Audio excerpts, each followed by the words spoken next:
En las últimas décadas, los científicos por el mundo han realizado descubrimientos que claramente muestran que un diseñador inteligente es el responsable de la creación del universo.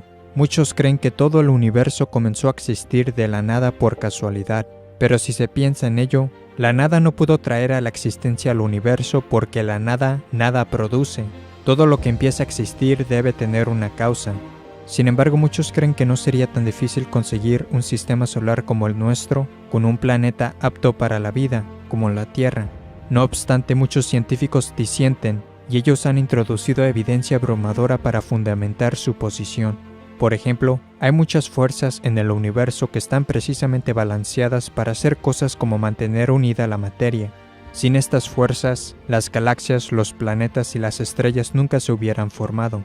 Se han observado que muchas estrellas se agrandan y se contraen de manera significativa. En un año, un resplandor puede ser muy fuerte y luego muy tenue. Sin embargo, afortunadamente nuestro Sol tiene una increíble estabilidad. Él no se agranda ni se contrae de manera significativa como lo hacen muchas otras estrellas. Si nuestro Sol lo hiciere, la vida en la Tierra sería catastrófica. Algunas estrellas de hecho sí explotan violentamente en una supernova. Los escombros de estas explosiones se llaman restos de supernova. Según muchos evolucionistas, estos escombros deberían ser visibles con telescopios por millones de años. Según la investigación científica, las galaxias similares a la nuestra experimentan una supernova en promedio cada 26 años. Por lo tanto, si supiéramos aproximadamente cuán frecuentes ocurren en las galaxias similares a la nuestra, el total de los restos de supernova que tenemos en nuestra galaxia debería darnos una idea de cuántos años tiene nuestra galaxia. En la búsqueda por los restos de supernova en nuestra galaxia de la Vía Láctea, los astrónomos han descubierto un total de solo aproximadamente 250. Entonces, si una supernova ocurre aproximadamente cada 26 años, como lo hemos visto de esas otras galaxias, un total de 250 restos de supernova nos indicaría una edad cercana a 6.500 años para nuestra galaxia. Eso es casi semejante a la indicación de la Biblia sobre cuánto tiempo ha existido nuestro mundo. Un número tan pequeño de restos de supernova señala una galaxia muy joven, definitivamente no millones o 1.000 millones de años, sino miles de años. Para decirlo de otra manera, si los evolucionistas tuviesen razón sobre la edad de la Tierra, entonces veríamos miles y miles de restos de supernova en nuestra galaxia, y no aproximadamente 250. Para que podamos existir en la Tierra, nuestro Sol debía ser una estrella con la masa exacta y temperatura correcta, ni muy caliente ni muy fría. Nuestro Sol genera una cantidad perfecta de energía para la vida en la Tierra. El Sol libera más energía en un segundo que lo que la humanidad haya producido en toda su historia. Si pudiéramos sentir una baja de la energía del Sol por tan solo un pequeño porcentaje, todos los océanos se congelarían. La Tierra está a la distancia correcta del Sol.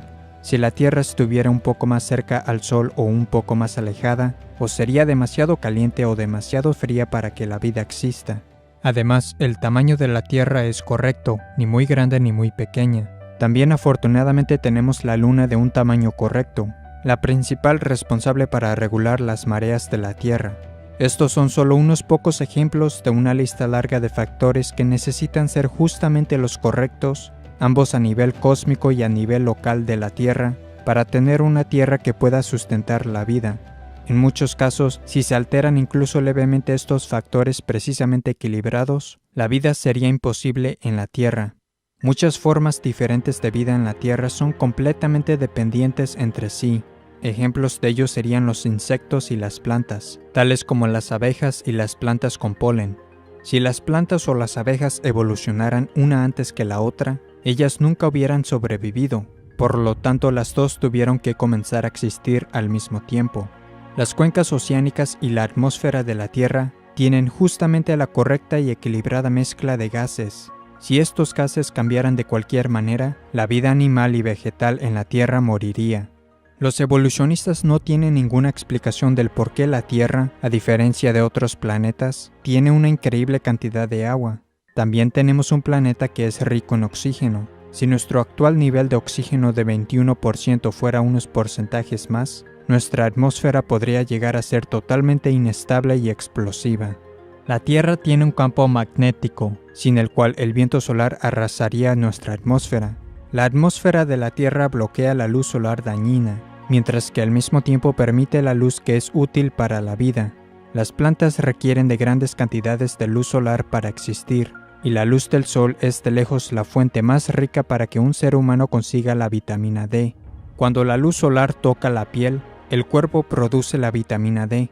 Una falta de vitamina D ha estado directamente relacionada con muchos problemas de salud.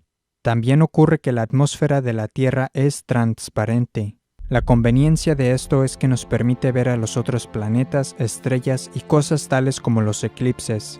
Un eclipse solar total solo es posible porque el Sol es 400 veces más grande que la Luna y está aproximadamente 400 veces más lejos de la Tierra.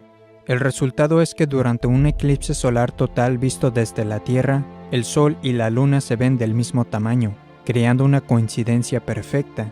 Y a estos eclipses totales de Sol se debe el que hayamos podido hacer descubrimientos científicos que de otro modo nunca se podrían haber hecho. Los evolucionistas creen que el Sol, la Tierra y la Luna se formaron cuando nuestro sistema solar empezó a existir aproximadamente hace 4,5 mil millones de años, pero cada año la Luna se está alejando más y más de la Tierra, por lo que si la Luna estuviese demasiado lejos o muy cerca de la Tierra en el momento en que los humanos existieron, los observadores en la Tierra nunca hubieran visto el evento de un eclipse total de Sol. Por tanto, según los evolucionistas, el espectáculo increíble de un eclipse total de Sol solo podría ser visto en un breve periodo de tiempo en la existencia del sistema solar. ¿No es interesante que la humanidad haya comenzado a existir en la Tierra durante el mismo periodo de tiempo cuando podemos presenciar el evento de un eclipse total de Sol? Otro problema mayor para los evolucionistas es que la Luna habría estado demasiado cerca de la Tierra en el pasado. De hecho, la Luna habría estado tan cerca que habría golpeado a la Tierra en mucho menos tiempo que hace 4,5 mil millones de años. Los evolucionistas afirman que nuestro sistema solar surgió de una nube de un remolino de polvo. Por lo tanto, la composición de los distintos planetas y su temperatura deberían ser similares entre sí, pero no lo son. Aquellos que adhieren a la teoría del Big Bang en realidad creen que toda la materia en el universo estaba originalmente concentrada en algo más pequeño que la cabeza de un alfiler. Luego explotó, se expandió y salió el sistema ordenado de cosas que vemos hoy. Sin embargo, hay grandes problemas con la teoría del Big Bang. En primer lugar, si toda la masa del universo está concentrada en algo mucho más pequeño que la cabeza de un alfiler, entonces habría tanta gravedad en ella de modo que nada se escaparía. En segundo lugar, las explosiones no producen el orden, sino que lo destruyen, por lo que sería imposible que de una explosión surgiera un sinnúmero de cosas ordenadas. Otra dificultad es que si del Big Bang estalló todo, los planetas y las lunas deberían girar en la misma dirección en base a una ley llamada la conservación del momento angular, pero tenemos lunas y planetas girando hacia adelante y hacia atrás. Los evolucionistas estiman que los cometas tienen 1.000 millones de años. Los cometas a menudo chocan con los planetas y el Sol.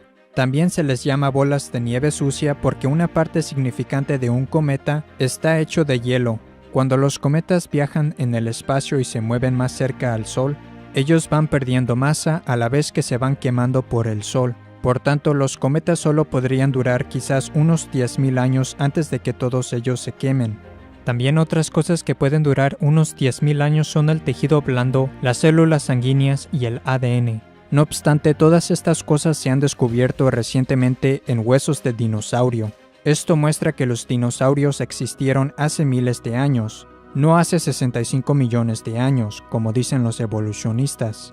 Otro gran problema para los evolucionistas es el actual número de la población humana de la Tierra de 7,3 mil millones. ¿Cuánto tiempo se tardaría en ir desde 2 personas a 7,3 mil millones de humanos? En realidad no tomaría tanto tiempo. En la historia reciente, la tasa media de crecimiento anual alcanzó su marca más alta en 1963, con un 2,19%. En la actualidad, la población mundial está creciendo anualmente cerca de 1,14%. Pero si empezamos con 2 humanos, ¿cuánto tiempo tardaría en llegar a nuestros actuales 7,3 mil millones de humanos, utilizando, por ejemplo, una tasa de crecimiento anual de 2%? La respuesta es que tardaría unos 1.100 años. Como los evolucionistas creen que hemos estado en la Tierra significativamente más que 1.100 años, ¿por qué no tenemos un número mucho más elevado de personas en la Tierra? Además, ¿dónde están todos los huesos o tumbas, considerando que casi todos los pueblos a lo largo de la historia han enterrado a los muertos? Algunos quizás puedan tratar de convencerse a sí mismos de que para conseguir un planeta muy especial como la Tierra, solo fue un accidente, que todo ocurrió exactamente de la manera correcta. Pero incluso si alguien creyera en esto, ¿cómo empezaría la vida en la Tierra cuando es un hecho ineludible que la vida no puede venir de la no vida? Todos los seres vivos en la Tierra se componen de células. Entonces, ¿cuáles son las posibilidades de que una primera célula pudiera haberse formado accidentalmente? Hace 150 años, cuando vivía Charles Darwin, la célula era considerada como una gota de gelatina microscópica, no sofisticada y simple. Sin embargo, como resultado de recientes descubrimientos, ahora sabemos cuán increíblemente complejas son estas extraordinarias pequeñas células. El cuerpo humano de un adulto contiene 100 billones de células de varios tamaños. 10.000 células humanas de tamaño medio pueden caber en la cabeza de un alfiler, y cada célula individual contiene información equivalente a unos 4.000 libros. La información de todas las células de un adulto en forma de libro llenaría por completo el Gran Cañón más de 75 veces. La célula es similar a una supercomputadora, pero microscópica en su tamaño. La célula también podría ser vista como una ciudad en miniatura, con una elaborada red de rutas conectadas, con numerosos camiones de proteínas moleculares que realizan las diferentes tareas para la función de la célula. Por ejemplo, en la célula hay pequeños camiones moleculares que viajan a través de microscópicas estructuras como de carretera que transportan materiales alrededor de la célula. Un ejemplo de una máquina molecular en la célula es el motor flagelar que alguna bacteria utiliza para nadar. Es un motor rotario molecular que tiene una cola parecida a un látigo y puede operar a velocidades de hasta 100.000 revoluciones por minuto. Esta es una imagen del motor flagelar aumentada más de 50.000 veces. Es 1 entre 100.000 de largo de 1 pulgada. 8 millones de estos motorcitos cabrían dentro de la sección transversal de un cabello humano. Se pueden ver los detalles de su construcción. Está compuesto de 30 partes de proteínas diferentes. Parece que fue diseñado por un ingeniero. El motor flagelar es muy parecido a un motor eléctrico. Girando hacia adelante y hacia atrás, el motor flagelar conduce a una bacteria a través de un medio líquido extremadamente viscoso. Como resultado del motor flagelar, se estima que la velocidad superior de natación de una bacteria sería al equivalente de una velocidad de 60 millas o 97 kilómetros por hora de un nadador humano. Si eso no le suena impresionante, considere que la velocidad del nadador más rápido jamás registrada fue de alrededor de 5,5 millas o 8,9 kilómetros por hora. Por lo tanto, la bacteria que utiliza el motor flagelar se puede mover alrededor de 11 veces más rápido que el más rápido nadador humano que se ha conocido. Todas las 30 partes distintas del motor flagelar son esenciales, de modo que si se quita una de ellas dejaría de operar en absoluto y la bacteria morirá. El motor flagelar es parecido a una trampa de ratón. Para que funcione dicha trampa se necesitan todas las partes diferentes, y si quita una de ellas, la trampa no servirá para nada. El proceso para construir el motor flagelar requiere que todas las 30 partes diferentes que interactúan sean ensambladas correctamente y colocadas en lugares adecuados en el momento apropiado. El proceso de construcción también requiere de instrucciones, traslado y retroalimentación dentro de la célula, desde el comienzo y hasta el final de su proceso. Si nada de esto ocurre, estas asombrosas maquinitas o sus diversas partes individuales no se construirían ni se ensamblarían correctamente. Pero ¿cómo es que estas numerosas máquinas microscópicas o sus partes saben a dónde ir y cómo edificar cosas correctamente en un sistema evolutivo? No lo sabrían, ello sería imposible. Estos hechos refutan y eliminan la evolución darwinista, la cual es definida como un proceso ciego, sin dirección, sin ningún plan o propósito. Las células se componen principalmente de proteínas. Una célula usa miles de diferentes variedades de proteínas. Para obtener la célula más simple, ello requiere por lo menos 600 moléculas de proteína diferentes. Las proteínas están hechas de aminoácidos. El funcionamiento de una sola proteína está hecho generalmente de una cadena de entre 50 a 1000 aminoácidos. Algunas proteínas requieren una cadena de miles de aminoácidos adecuadamente secuenciados. Cada vez que un nuevo aminoácido se une a una cadena, debe formar un enlace químico llamado enlace peptídico, con el fin de unirse con éxito a los otros aminoácidos en la cadena. Los aminoácidos zurdos y diestros se producen con aproximadamente la misma frecuencia, pero solo los aminoácidos zurdos pueden ser elegidos para la utilización en la cadena para crear una proteína. Los evolucionistas no tienen ninguna idea por qué las proteínas solo usan aminoácidos zurdos. Cada aminoácido en la cadena larga también debe ser aminoácido específico. Hay 20 clases diferentes de los cuales pueden ser elegidos y deben ser colocados en el orden correcto en la cadena para crear una proteína. Los aminoácidos están colocados en el orden exacto gracias a una molécula en la célula llamada ADN. El ADN puede ser descrito como un plan maestro, un código de información o lenguaje especial que utiliza 4 letras alfabéticas químicas. Las letras químicas o el código en el ADN son el conjunto de instrucciones que requieren las máquinas celulares para ensamblar correctamente los aminoácidos en cadenas y así crear proteínas. Si el ADN no está presente desde el principio, no se podrían elegir correctamente los aminoácidos ni ser colocados en el orden adecuado. Como resultado, nunca se podría formar una proteína y la célula no sobreviviría. El ADN no puede funcionar sin tener al menos 75 proteínas preexistentes. Y sin embargo, las proteínas se producen solamente por el ADN. Como cada uno necesita del otro, ellos debieron haber sido creados por Dios exactamente al mismo tiempo. Este hecho elimina la evolución. La fibra de ADN tiene un espesor de apenas 2 millonésimas de milímetro. Y si bien el ADN no es grueso y es increíblemente pequeño, es extremadamente largo cuando es desenrollado. De hecho, si el ADN en una célula fuese desenrollado, unido y extendido, llegaría a ser más de 2 metros de largo. El ADN sería tan delgado que sus detalles no podrían ser vistos, incluso bajo un microscopio electrónico. Si todo el ADN contenido en nuestro cuerpo fuera colocado de punta a punta, ello se extendería de aquí a la Luna más de 500,000 veces.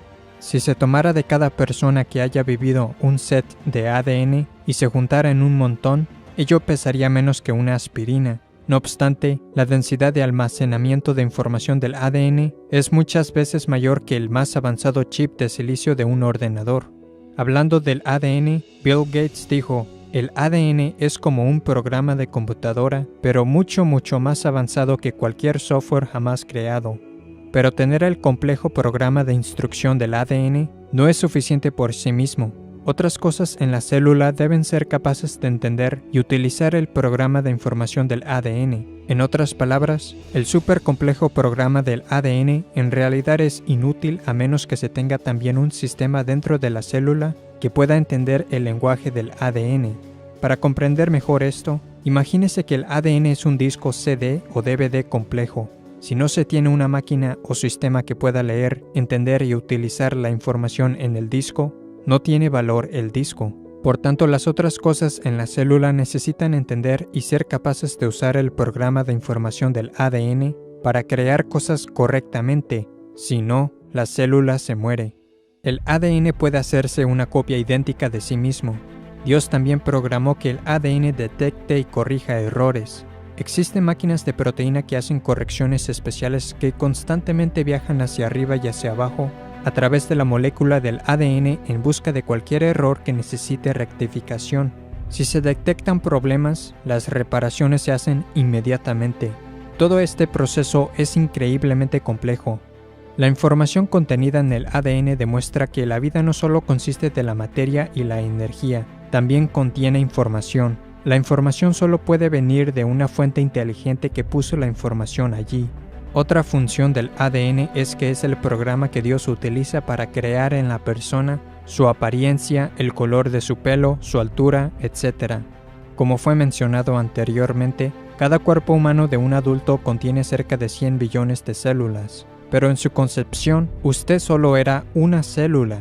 Increíblemente, usted empezó a existir de un tamaño no mayor que la cabeza de un alfiler, y sin embargo, toda la compleja información que lo definirá físicamente y a cada órgano de su cuerpo estaba allí, contenida en esa única célula. Dentro de un mes de su concepción, sus ojos, oídos y pulmones se desarrollaron. 1.000 millones de nuevas células se formaron, y su tamaño aumentó más de 10.000 veces. Poco después del primer mes, la velocidad con la que antes iba rápidamente creciendo se reduce dramáticamente. Si no lo hiciere y su velocidad de crecimiento se mantuviera igual, al nacer usted pesaría unas 3.000 libras o 1.360 kilogramos. A los 2 meses, usted mide tan solo unos 3 o 4 centímetros de largo, todavía lo suficientemente pequeño como para caber dentro de una cáscara de nuez. No hay ninguna explicación evolutiva para la increíble complejidad involucrada en la concepción y en el nacimiento, o siquiera una razón para la reproducción en sí. Los evolucionistas creen que los complejos sistemas reproductivos, radicalmente diferentes pero complementarios, de todas las diferentes clases de vida en la Tierra, se desarrollaron por casualidad, completa e independientemente al mismo tiempo. Solo una ligera forma incompatible en uno de los dos sistemas harían que ambos sistemas reproductivos fuesen inútiles, y la vida se extinguiría. Además, ¿cómo pudo ocurrir la reproducción en el principio si solo hubiera un varón sin una mujer? ¿Cómo ocurriría la reproducción sin los sistemas reproductivos o los órganos antes que, entre comillas, evolucionaran? Según los evolucionistas, los humanos evolucionaron de criaturas terrestres que a su vez evolucionaron del pez. Pero, ¿cómo pudo el primer pez salir a la tierra y sobrevivir fuera del agua? ¿Cómo sobrevivieron los animales y los seres humanos sin tener órganos, extremidades y otras cosas necesarias para la vida si estas cosas estaban, entre comillas, evolucionando? También no se ha descubierto ni un fósil de transición que demuestre una clase animal evolucionando a otra clase animal. Y los así llamados fósiles de eslabones perdidos, que algunos usan para argumentar que el hombre evolucionó del simio, han resultado ser o completamente simios, completamente humanos o falsos. Los evolucionistas también no tienen explicación para la conciencia o para el origen del sistema inmune. Por ejemplo, los glóbulos blancos de la sangre atacan las bacterias malas en nuestro cuerpo. Los glóbulos blancos en realidad buscan y persiguen a las bacterias malas como en misiones de buscar y destruir. Para poder lograr esto deben tener la información programada que les permita distinguir entre amigos y enemigos. A menos que todo esto estuviera en su lugar y operando desde el comienzo de la vida, un requisito que excluye la evolución, la bacteria y otros agentes de enfermedad habrían ganado y no habríamos sobrevivido. Los evolucionistas no tienen ninguna explicación para el proceso extremadamente complejo, pero con precisión perfecta, que el cuerpo realiza para la coagulación de la sangre. Sería un desastre si la sangre no se coagulara en el momento adecuado o en el lugar apropiado.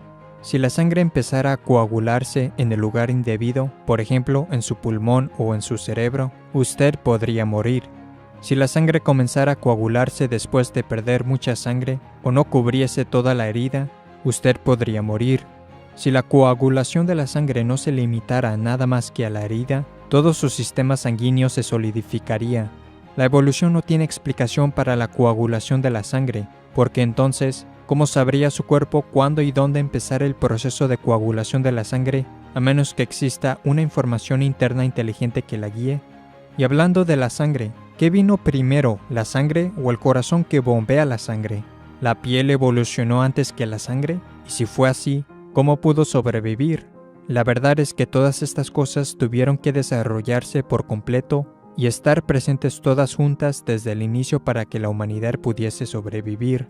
El cerebro humano de 3 libras o 1,5 kilogramos es la estructura más compleja y ordenada de materia en el universo. El cerebro humano de un adulto contiene más de 10 elevado a la 14 potencia, que equivale a 100.000 millones, de conexiones eléctricas. Eso es más que todas las conexiones eléctricas en todos los aparatos eléctricos del mundo. En el fondo de su ojo está la retina. Mide menos de 1 pulgada cuadrada. No obstante, esa pulgada cuadrada contiene más de 137 millones de células sensibles a la luz, las cuales están conectadas al cerebro. El ojo humano puede sanarse por sí mismo y es autolimpiante. El ojo también puede enfocarse automáticamente, permitiéndole a la persona distinguir millones de colores. Si su ojo estuviera fuera de lugar por un pequeño grado, tendría una visión doble. Estos hechos son solo algunas de las pruebas que demuestran que fuimos creados por Dios. y hallamos clara evidencia del poder e inteligencia creativa de Dios, no solo en el diseño del hombre, sino también en la increíble complejidad de los animales y los insectos. Esto se cubre en detalle en la serie de videos en inglés Incredible Creatures That Defy Evolution, las increíbles criaturas que desafían la evolución. Algunos creen que la complejidad de la vida y el universo pueden ser explicados por la posibilidad de que hubiesen sido creados por una raza alienígena, pero en realidad creen que los alienígenas tienen el poder para crear la Tierra o algo del tamaño del Sol. Más de 1 millón de tierras podrían caber dentro del Sol. El Sol además es muy caliente. Entonces, ¿cómo pudieron los alienígenas armar el Sol y construirlo? ¿Cómo pudieron haberse acercado tanto al Sol cuando lo construían? ¿O cómo se alejarían de él lo suficientemente rápido sin morir al encenderlo? Las condiciones fuera de la Tierra en el espacio exterior son, según la evidencia, muy hostiles para que exista la vida. Por ejemplo, la exposición prolongada a los rayos cósmicos en el espacio exterior puede ser fatal. Las meras temperaturas extremas en el espacio exterior harían que casi toda forma de vida sea o demasiado caliente o muy fría. También hay gases tóxicos, radiación mortal, explosiones gigantescas, fuerzas gravitacionales extremas y la falta de ambientes adecuados y elementos químicos para que exista la vida. No obstante, un gran número de astrónomos creen que la vida evolucionó en la Tierra y que por tanto, según dicen, debió haber evolucionado en otros planetas en el espacio. Sin embargo, si esto fuera verdad, deberían existir muchas razas alienígenas en otros planetas más antiguas que la nuestra. Algunas de ellas serían mucho más avanzadas tecnológicamente que nosotros. Como resultado, ellas habrían enviado una señal de radio a través del espacio que luego captaríamos o nos habrían alcanzado con sus naves o robots. Pero nunca hemos encontrado nada de alienígenas, ni sus robots, ni sus naves, ni siquiera una pieza de sus naves. He aquí algunas características que se han reportado del vuelo de ovnis. Al volar, los ovnis a menudo cambian de tamaño, color o forma. Varios ovnis se funden en uno solo y un solo ovni inmediatamente cambia a numerosos ovnis. Muchos testigos de ovnis han descrito estos increíbles e instantáneos cambios en el tamaño y forma de los ovnis, diciendo que los ovnis parecían como si estuvieran vivos. Los ovnis a veces aparecen en fotografías, en otras veces no. La mayoría de los testigos de ovnis informan no haber visto siquiera un objeto o nave, sino una luz rara que se mueve en el cielo. Algunos ovnis aparecen y desaparecen repentinamente justo enfrente de las personas y también pasan a través de la Tierra o los objetos físicos. Este tipo de comportamiento significa que los ovnis no podrían ser del mundo material, sino que tendría que ser de algún tipo de fenómeno espiritual. Basado en la actividad observada de los ovnis, muchos de los mayores investigadores de ovnis en el mundo ya no creen que los ovnis puedan ser del mundo material. También la mayoría de los supuestos abducidos por ovnis solo pueden entre comillas recordar sus entre comillas experiencias después de ser puestos bajo hipnosis, demostrando que sus supuestas experiencias con alienígenas no eran reales. Estas cosas son tratadas en más detalle en mi libro UFOs, Demonic Activity and Elaborate Hoaxes Meant to Deceive Mankind, OVNIs, actividad demoníaca y mentiras elaboradas que pretenden engañar a la humanidad. Si en verdad existieran los extraterrestres, no les tomaría mucho tiempo descubrir lo que necesitan saber sobre los terrícolas. En consecuencia, ellos ya nos controlarían, nos destruirían o se manifestarían con claridad a la humanidad.